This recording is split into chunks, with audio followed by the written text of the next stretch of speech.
स्वतंत्र विदर्भ राज्य आंदोलन समितीच्या वतीने लॉंग मार्चचं आयोजन करण्यात आलं। नागपूरच्या विधान भवनावरती हा लॉंग मार्च काढणार आहे। तर स्वतंत्र विदर्भ राज्याचा झेंडा फडकवण्याचा इशारा देण्यात आलाय।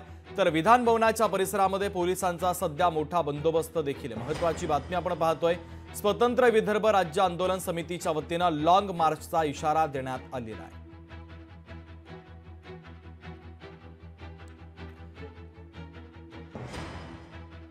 तर स्वतंत्र विदर्भाच्या मागणीसह विविध मागण्यांसाठी हा लॉंग मार्च काढण्यात येणार आहे। याचा आढावा घेतला आमचे प्रतिनिधी ज्ञानेश्वर पवार यांनी। आपण पाहूयात। विदर्भ राज्य आंदोलन समितीतर्फे आज विधान भवनावरती लॉंग मार्च काढण्यात येणार आहे आणि त्याकरता आपण पाहू शकतो की विधान भवन परिसरामध्ये जे ते पोलिसांचा चोख बंदोबस्त या ठिकाणी तैनात करण्यात आलेला आहे।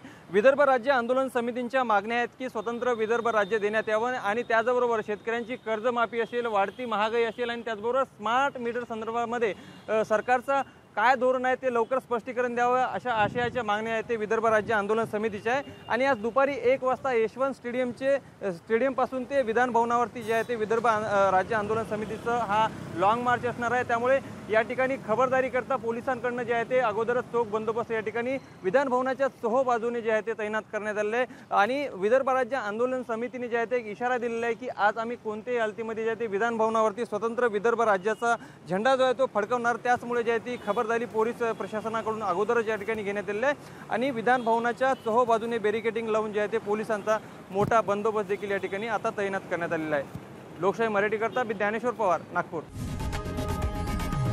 लोकशाही मराठी ऐका, पहा, जागरूक रहा।